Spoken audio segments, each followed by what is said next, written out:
Good afternoon.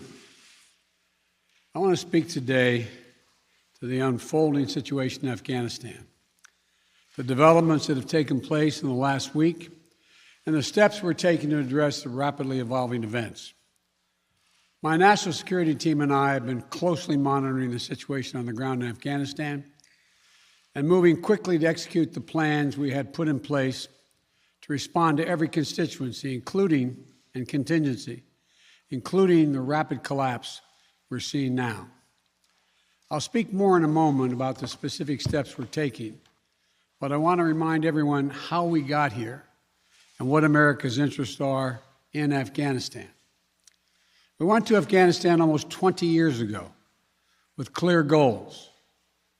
Get those who attacked us on September 11, 2001, and make sure al-Qaeda could not use Afghanistan as a base from which to attack us again. We did that. We severely degraded al-Qaeda in Afghanistan. We never gave up the hunt for Osama bin Laden, and we got him. That was a decade ago. Our mission in Afghanistan was never supposed to have been nation building. It was never supposed to be creating a unified, centralized democracy. Our only vital national interest in Afghanistan remains today what it has always been: preventing a terrorist attack on America's homeland. I've argued for many years that our mission should be narrowly focused on counterterrorism, not counterinsurgency or nation building. That's why I opposed the surge when it was proposed in 2009 when I was vice president. And that's why, as president, I'm adamant that we focus on the threats we face today in 2021, not yesterday's threats. Today, the terrorist threat has metastasized well beyond Afghanistan. Al-Shabaab in Somalia, al-Qaeda in the Arabian Peninsula, al-Nusra in Syria, ISIS attempting to create a caliphate in Syria and Iraq, and establishing affiliates in multiple countries in Africa and Asia. These threats warrant our attention and our resources. We conduct effective counterterrorism missions against terrorist groups in multiple countries where we don't have permanent military presence. If necessary, we'll do the same in Afghanistan. We've developed counterterrorism over-the-horizon capability that will allow us to keep our eyes firmly fixed on the direct threats to the United States and the region, and act quickly and decisively if needed. When I came into office, I inherited a deal that President Trump negotiated with the Taliban. Under his agreement, U.S. forces would be out of Afghanistan by May 1, 2021, just a little over 3 months after I took office. U.S. forces had already drawn down during the Trump administration from roughly 15,500 American forces to 2,500 troops in country. And the Taliban was at its strongest militarily since 2001. The choice I had to make as your president was either to follow through on that agreement or be prepared to go back to fighting the Taliban in the middle of the spring fighting season. There would have been no ceasefire after May 1. There was no agreement protecting our forces after May 1. There was no status quo of stability without American casualties after May 1. There was only the cold reality of either following through on the agreement to withdraw our forces or escalating the conflict and sending thousands more American troops back into combat in Afghanistan, lurching into the third decade of conflict. I stand squarely behind my decision. After 20 years, I've learned the hard way that there was never a good time to withdraw U.S. forces. That's why we're still there. We were clear-eyed about the risks. We planned for every contingency, but I always promised the American people that I would be straight with you. The truth is, this did unfold more quickly than we had anticipated. So what's happened? Afghanistan political leaders gave up and fled the country. The Afghan military collapsed, sometime without trying to fight. If anything, the developments of the past week reinforced that ending U.S. military involvement in Afghanistan now was the right decision. American troops cannot and should not be fighting in a war and dying in a war that Afghan forces are not willing to fight for themselves. We spent over $1 trillion. We trained and equipped an Afghan military force with some 300,000 strong, incredibly well equipped, a force larger in size than the militaries of many of our NATO allies. We gave them every tool they could need. We paid their salaries, provided for the maintenance of their Air Force, something the Taliban doesn't have. Taliban does not have an Air Force. We provided close air support. We gave them every chance to determine their own future. What we could not provide them was the will to fight for that future. There's some very brave and capable Afghan special forces units and soldiers. But if Afghanistan is unable to mount any real resistance to the Taliban now, there is no chance that 1 year, 1 more year, 5 more years, or 20 more years of U.S. military boots on the ground would have made any difference. Here's what I believe to my core. It is wrong to order American troops to step up when Afghanistan's own armed forces would not. If the political leaders of Afghanistan were unable to come together for the good of their people, unable to negotiate for the future of their country when the chips were down, they would never have done so while U.S. troops remained in Afghanistan, bearing the brunt of the fighting for them. And our true strategic competitors, China and Russia, would love nothing more than the United States to continue to funnel billions of dollars in resources and attention into stabilizing Afghanistan indefinitely. When I hosted President Ghani and Chairman Abdullah at the White House in June, and again when I spoke by phone to Ghani in July, we had very frank conversations. We talked about how Afghanistan should prepare to fight their civil wars after the U.S. military departed, to clean up the corruption in government so the government could function for the Afghan people. We talked extensively about the need for Afghan leaders to unite politically. They failed to do any of that. I also urged them to engage in diplomacy, to seek a political settlement with the Taliban. This advice was flatly refused. Mr. Ghani insisted the Afghan forces would fight, but obviously he was wrong.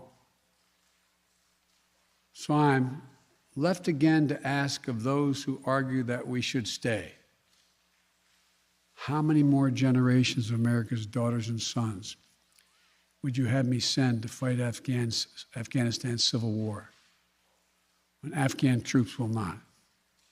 How many more lives, American lives, is it worth? How many endless rows of headstones at Arlington National Cemetery? I'm clear on my answer.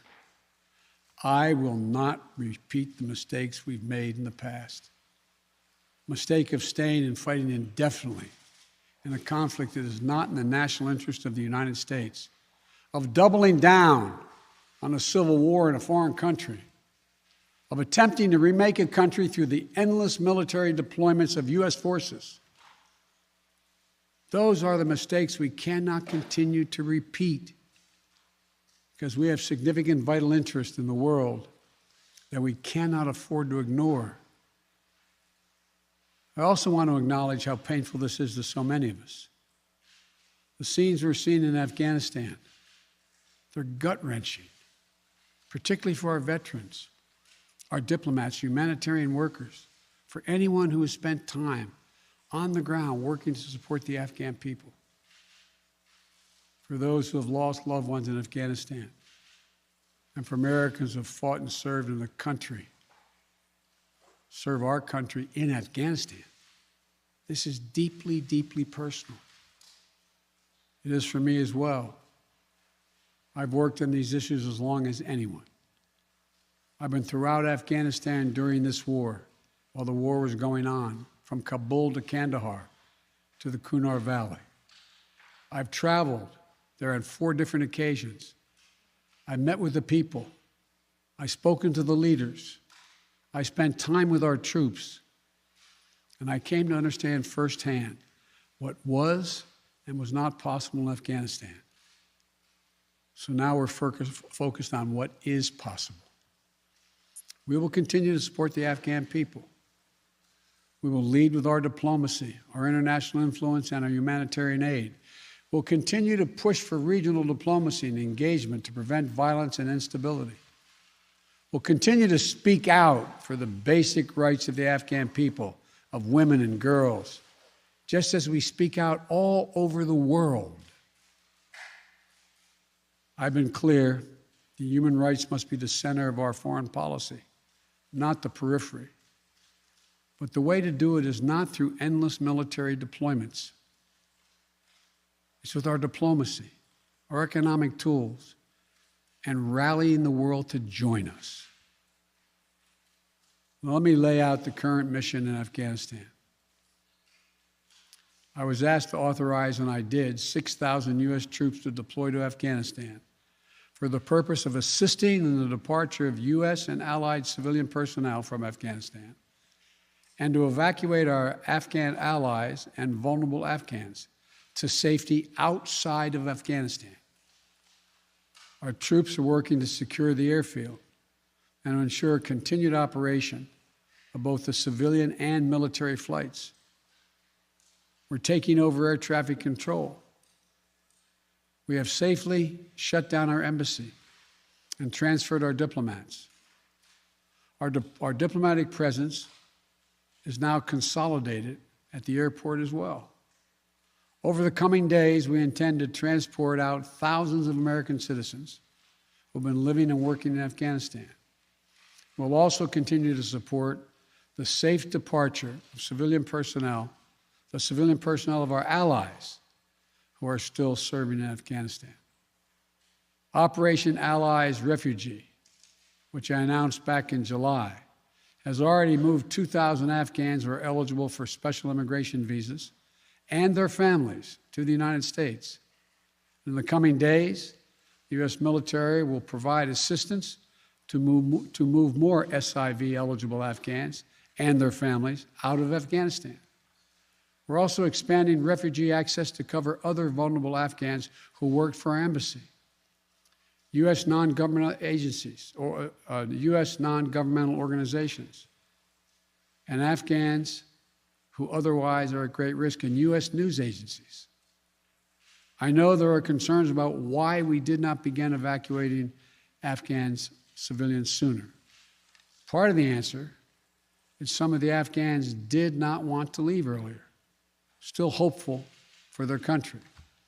And part of it because the Afghan government and its supporters discouraged us from organizing a mass exodus to avoid triggering, as they said, a crisis of confidence. American troops are performing this mission as professionally and as effectively as they always do, but it is not without risks. As we carry out this departure, we have made it clear to the Taliban, if they attack our personnel or disrupt our operation, the U.S. presence will be swift and the response will be swift and forceful. We will defend our people with devastating force if necessary. Our current military mission will be short in time, limited in scope, and focused in its objectives. Get our people and our allies to safety as quickly as possible. And once we have completed this mission, we will conclude our military withdrawal. We will end America's longest war after 20 long years of bloodshed. The events we're seeing now are sadly proof that no amount of military force would ever deliver a stable, united, secure Afghanistan, as known in history as the graveyard of empires. What's happening now could just as easily happen 5 years ago or 15 years in the future. We have to be honest. Our mission in Afghanistan is taking many missteps, made many missteps over the past 2 decades. I'm now the 4th American president to preside over war in Afghanistan, 2 Democrats and 2 Republicans. I will not pass this responsibility on to a 5th president. I will not mislead the American people by claiming that just a little more time in Afghanistan will make all the difference. Nor will I shrink from my share of responsibility for where we are today and how we must move forward from here. I am President of the United States of America, and the buck stops with me. I'm deeply saddened by the facts we now face, but I do not regret my decision to end America's warfighting in Afghanistan and maintain a laser focus on our counterterrorism missions there and other parts of the world. Our mission to degrade the terrorist threat of al-Qaeda in Afghanistan and kill Osama bin Laden was a success. Our decades-long effort to overcome centuries of history and permanently change and remake Afghanistan was not, and I wrote and believed it never could be. I cannot and will not ask our troops to fight on endlessly in another country's civil war, taking casualties, suffering life-shattering injuries, leaving families broken by grief and loss. This is not in our national security interest. It is not what the American people want. It is not what our troops, who have sacrificed so much over the past 2 decades, deserve. I made a commitment to the American people when I ran for president that I would bring America's military involvement in Afghanistan to an end. While it's been hard and messy, and yes, far from perfect, I've honored that commitment. More importantly, I made a commitment to the brave men and women who serve this nation that I wasn't going to ask them to continue to risk their lives in a military action that should have ended long ago. Our leaders did that in Vietnam when I got here as a young man. I will not do it in Afghanistan. I know my decision will be criticized, but I would rather take all that criticism than pass this decision on to another president of the United States, yet another one, a 5th one, because it's the right one, it's the right decision for our people, the right one for our brave service members who risk their lives serving our nation, and it's the right one for America. Thank you. May God protect our troops, our diplomats, and all brave Americans serving in harm's way.